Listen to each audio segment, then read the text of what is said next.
प्यारे विद्यार्थियों, आज हम नीट और जेईई के बारे में एक बहुत ही इंपॉर्टेंट टॉपिक कैरी करने जा रहे हैं और इस इंपॉर्टेंट टॉपिक का नाम है acidic strength of oxo acid compounds, या इसी ऑक्सो एसिड को ऑक्सी एसिड भी कह सकते हैं।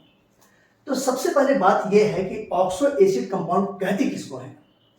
अगर हम बात करें तो अगर किसी एलिमेंट के साथ OH ग्रुप जुड़ा होता है तो ऐसे कंपाउंड को ही ऑक्सो एसिड कंपाउंड कहते हैं। अब बात यह हुई कि ये X क्या है, तो इस X को मानेंगे ये सेंट्रल एटम कहलाएगा। और यहां पर आप देख रहे हो कि सेंट्रल एटम के साथ क्या जुड़ा है, ऑक्सीजन और हाइड्रोजन जुड़ा है। हाइड्रोजन डायरेक्टली सेंट्रल एटम के साथ नहीं जुड़ा है, तो इस हाइड्रोजन को रिमूव किया जा सकता है।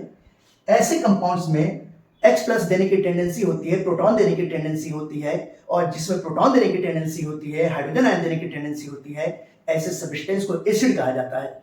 साथ ही साथ आप देख रहे हैं कि सेंट्रल एटम और हाइड्रोजन के बीच में ऑक्सीजन है, इसलिए इसको ऑक्सो एसिड कंपाउंड कहते हैं। अब यहाँ पे सेंट्रल एटम क्या हो सकते हैं, तो सेंट्रल एटम तो क्या होगा, हेलोजन हो सकते हैं। हेलोजन्स की बात करते हैं तो जैसे फ्लोरीन हो सकता है, क्लोरीन होगा, ब्रोमीन हो सकता है, आयोडीन होगा। इसी तरीके से अगर मान लो कि हम लोग 16 ग्रुप के मेंबर में तो देखें तो 16 ग्रुप के मेंबर में सल्फर भी हो सकता है। अगर 15 ग्रुप के मेंबर की बात करते हैं तो नाइट्रोजन होगा, फास्फोरस होगा। तो इस तरीके से कोई भी जो कंपाउंड है, ये सारे के सारे कंपाउंड्स ऑक्सो एसिड कंपाउंड कहलाते हैं। जैसे अगर मैं कुछ कंपाउंड्स के एग्जांपल लूं तो आप देख सकते हो कि HClO4 जिसको परक्लोरिक एसिड कहते हैं, ये क्या है, ये ऑक्सो एसिड कंपाउंड है। इसी तरीके से अगर हम देखें तो ये H2SO4 हो गया, सल्फ्यूरिक एसिड, ये क्या है, ऑक्सो एसिड कंपाउंड है। इसी तरीके से नाइट्रिक एसिड की बात करता हूं, ये HNO3 की बात करता हूं, ये भी कैसा है, ये ऑक्सो एसिड कंपाउंड है। इसी तरीके से फॉस्फोरिक एसिड की बात करते हैं, H3PO4 की बात करते हैं, तो ये क्या है, ऑक्सो एसिड कंपाउंड है। अब यहाँ पर क्लोरीन सेंट्रल एटम है, यहाँ पर सल्फर सेंट्रल एटम है, यहाँ पे नाइट्रोजन सल्फर एटम है, और यहाँ पे फास्फोरस सेंट्रल एटम है। तो आज के वीडियो लेक्चर में हम लोग ऑक्सो एसिड कंपाउंड्स के रिलेटिव एसिडिक स्ट्रेंथ के बारे में स्टडी करेंगे। वीडियो को आगे बढ़ने से पहले आप सब्सक्राइब कर लीजिए, अपने दोस्तों के साथ शेयर कीजिए, कमेंट कीजिए, ठीक है। अब आगे हम इस वीडियो को आगे डिटेल में ले जाते हैं और आगे जो एक एक चीज को पढ़ते हैं।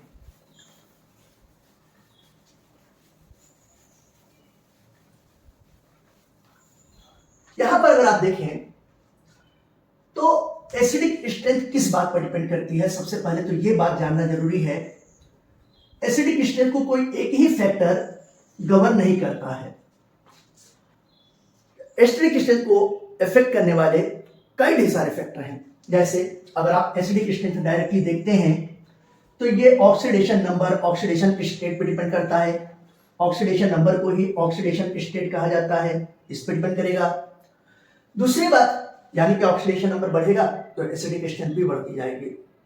फिर दूसरी बात किस पर डिपेंड करता है कि सेंट्रल एटम के साथ डबल बॉन्डेड ऑक्सीजन एटम कितने हैं। डबल बॉन्डेड का मतलब पाई बॉन्डेड ऑक्सीजन एटम, वो कितने ज्यादा हैं। और पाई बॉन्डेड ऑक्सीजन एटम क्यों ले रहे हैं, क्योंकि pi bonded electrons movable nature वाले होते हैं और इसका मूवमेंट लेसर इलेक्ट्रोनेगेटिव एलिमेंट से greater electronegative element, higher electronegative element की तरफ मूव होता है, इसलिए डबल बॉन्ड ले रहे हैं। इसी तरीके से अगर आप देखते हो तो ये किस पे डिपेंड करता है, ये डिपेंड करता है स्टेबिलिटी ऑफ कंजुगेट बेस। ये कंजुगेट बेस के स्टेबिलिटी पे भी डिपेंड करता है। अब ये कंजुगेट बेस क्या होता है, जरा इस बात को समझिए। जैसे अगर मैं मान लेता हूं कि यहां पर कोई एसिड सब्सटेंस Ha है और ये एसिड सब्सटेंस जब डिसोसिएट होता है तो डिसोसिएट होकर जो बना रहा है ये H प्लस और A माइनस बना रहा है, यानी कि प्रोटॉन दे रहा है, इस वजह से ये एसिड हुआ। और साथ ही साथ A माइनस होते क्या कहलाएगा, ये बेस कहलाएगा। इसको कहते हैं कंजुगेट बेस कहा जाता है। तो अगर कंजुगेट बेस फिर से जब प्रोटॉन को एक्सेप्ट नहीं करता है या इजीली एक्सेप्ट नहीं कर रहा है, इसका मतलब ये जो कंजुगेट बेस है, इस कंजुगेट बेस की स्टेबिलिटी बहुत ज्यादा है, ठीक है। जैसे अब ये कंजुगेट बेस की स्टेबिलिटी किस बात पर डिपेंड करती है? ये कंजुगेट बेस की स्टेबिलिटी डिपेंड करती है इसके रेजोनेंस स्ट्रक्चर पर डिपेंड करता है। तो ये जो स्टेबिलिटी होती है ये किस पर डिपेंड करता है? ये डिपेंड करता है नंबर ऑफ रेजोनेटिंग स्ट्रक्चर। जितने ज्यादा रेजोनेटिंग स्ट्रक्चर प्रोड्यूस होंगे कंजुगेट बेस की स्टेबिलिटी उतनी ही अधिक होगी, और कंजुगेट बेस जितना ज्यादा स्टेबल होगा जो रिलेटेड एसिड है उसकी स्ट्रेंथ उतनी ही अधिक होगी। ये सारी बातें ऐसी हैं जिस पर एसिडिक स्ट्रेंथ डायरेक्टली डिपेंड कर रहा है। फिर हम लोग देखते हैं कि कुछ ऐसे भी जो फैक्टर हैं जहां पे एसिडिक स्ट्रेंथ बढ़ने के बजाय कम हो जाती है। अब अगर हम लोग देखें यहाँ पर दूसरे फैक्टर्स की बात करते हैं, तो जो एसिडिक स्ट्रेंथ है ये एसिडिक स्ट्रेंथ कैसे जो तक कम होती है, डिक्रीज कर जाती है। और कब डिक्रीज करेगी? अगर किसी ऑक्सो एसिड कंपाउंड में परऑक्साइड बॉन्ड है। तो ये कैसे होता है? यहाँ पर परऑक्साइड बॉन्ड किसको कहते हैं? जब ऑक्सीजन ऑक्सीजन एक दूसरे से सिंगल कोवेलेंट बॉन्ड से कनेक्टेड होते हैं, इसको कहते हैं परऑक्साइड लिंकेज। तो अगर किसी मॉलिक्यूल में परऑक्साइड लिंकेज है तो एसिडिक स्ट्रेंथ कम होगा। इसके अलावा एसिडिक स्ट्रेंथ और आप देखोगे और ज्यादा जो तक कम हो जाएगा और ज्यादा डिक्रीज कर जाएगा अगर किसी मॉलिक्यूल में किसी ऑक्सो एसिड कंपाउंड में सल्फर प्रेजेंट है और वो सल्फर एक दूसरे से कनेक्टेड है, सिंगल बॉन्ड से कनेक्टेड है, तो ऐसी कंडीशन में एसिडिक स्ट्रेंथ और ज्यादा इसके कंपेयर में और ज्यादा कम हो जाएगा। तो ये सारे कॉन्सेप्ट हैं, ये सारे कॉन्सेप्ट को आप ध्यान से रखेंगे, समझेंगे, तो आप कोई भी ऑक्सो एसिड से रिलेटेड क्वेश्चन, चाहे वो नीट एग्जाम का हो, चाहे जेईई मेंस का हो, चाहे जेईई एडवांस का हो, ओलंपियाड का हो, कोई भी क्वेश्चन आप आसानी से कर सकते हैं। अब आइए मैं आपको डिफरेंट केस से लेके चल रहा हूं और डिफरेंट ट्रिक्स बता रहा हूं। इन सारी बातों को आप ध्यान से समझेंगे।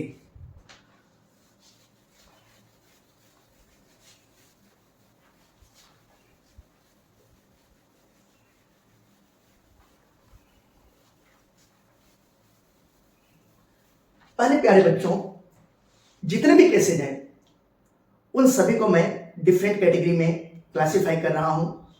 पहला तक केस मैं ऐसे ऑक्सो एसिड कंपाउंड के ले रहा हूं जहां पे सेंट्रल एटम सेम है, जैसे सेंट्रल एटम क्लोरीन ही है, सेंट्रल एटम ब्रोमीन है, सेंट्रल एटम सल्फर ही है, सब में सेंट्रल एटम नाइट्रोजन ही है।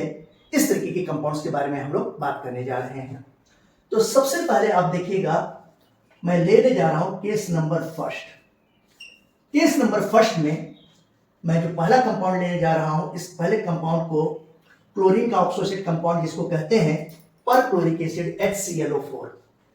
दूसरा कंपाउंड है HClO3, इसको कहते हैं क्लोरिक एसिड कहते हैं।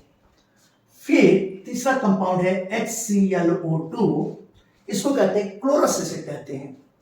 और फिर अगला कंपाउंड है HClO, इस कंपाउंड को कहते हैं हाइपोक्लोरिक एसिड कहते हैं। अगर इस कंपाउंड में हम लोग देखें तो सबसे सिंपल तरीका क्या है एसिडिक स्ट्रेंथ फाइंड आउट करने का?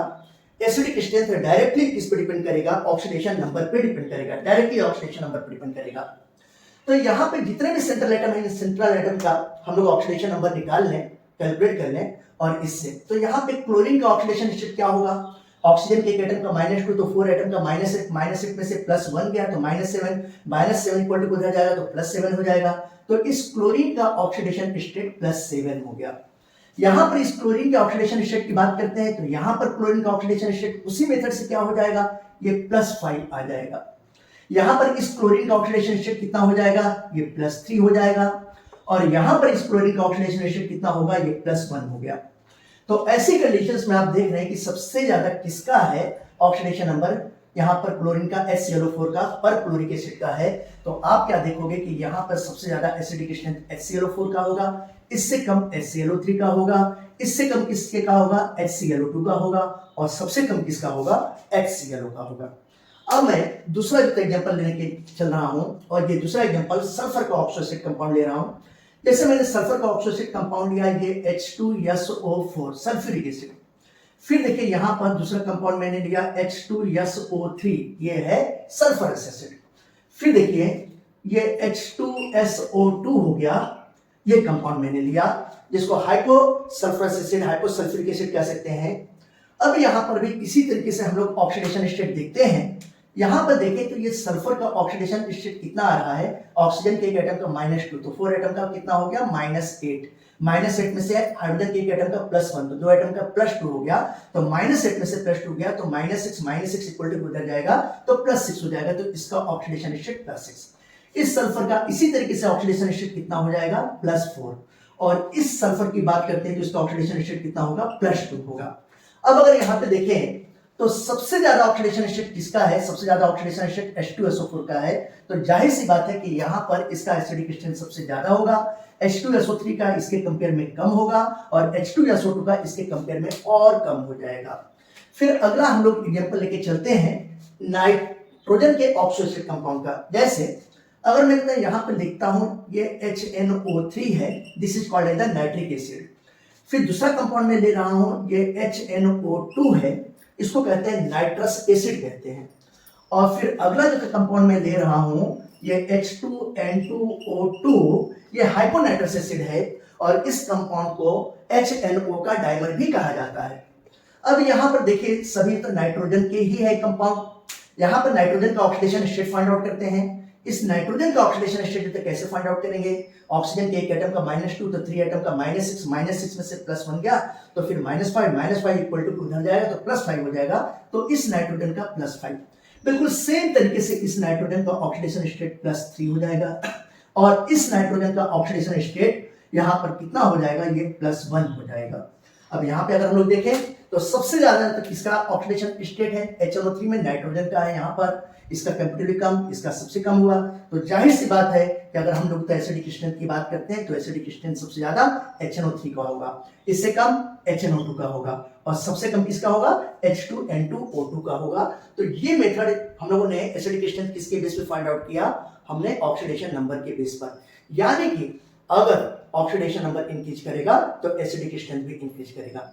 अब यहाँ पे एक बात और आप ध्यान से देख सकते हो, देखो क्या देख सकते हो, पहले वाले एग्जांपल में अगर हम लोग क्लोरीन का ऑक्सीजन की बात करते हैं तो इसमें 4 ऑक्सीजन एटम है, यहाँ पे कितने ऑक्सीजन एटम है, 3 ऑक्सीजन एटम, यहाँ पे कितने हैं 2, यहाँ पे कितने हैं 1, यानी कि acidic strength number of oxygen atom पे भी डिपेंड कर रहा है और ऑक्सीजन एक इलेक्ट्रोनेगेटिव एटम है, इसमें इलेक्ट्रॉन विड्रॉ करने की टेंडेंसी पाई जा रही है, यानी कि जितने ज्यादा ऑक्सीजन एटम होंगे, जितने ज्यादा इलेक्ट्रॉन विड्रॉइंग ग्रुप होंगे, विड्रॉइंग एटम होगा, उतना ज्यादा एसिडिक स्ट्रेंथ बढ़ेगा। तो इस बात को भी आप ध्यान में रखेंगे। तो ये देखिए इन सब के लिए मैं लिख रहा हूं कि this is the decreasing order of acidic strength. इन सभी तीनों एग्जांपल में this is the decreasing order of acidic strength, okay. और एसिडिक स्ट्रेंथ जो है क्यों डिक्रीज कर रहा है, क्योंकि इधर से इधर जा रहे हैं। तो तीनों एग्जांपल्स में हम लोग देख रहे हैं कि decreasing order of oxidation number, oxidation state. और फिर यहां पर ये भी देख सकते हैं कि decreasing order of oxygen atoms, ये बात। और याद रखिएगा कि कौन सा ऑक्सीजन एटम लेंगे, जो डबल बॉन्डेड ऑक्सीजन एटम है, यानी कि जिसमें पाई बॉन्ड प्रेजेंट है, उस ऑक्सीजन एटम को आपको काउंट करना है, ये बात आप ध्यान रखिएगा। तो इस तरीके से आपको ये वीडियो लेक्चर समझ में आया होगा। आगे के वीडियो लेक्चर को देखने के लिए, समझने के लिए आप कनेक्टेड रहें, वीडियो को अंत तक देखिए। Thank you.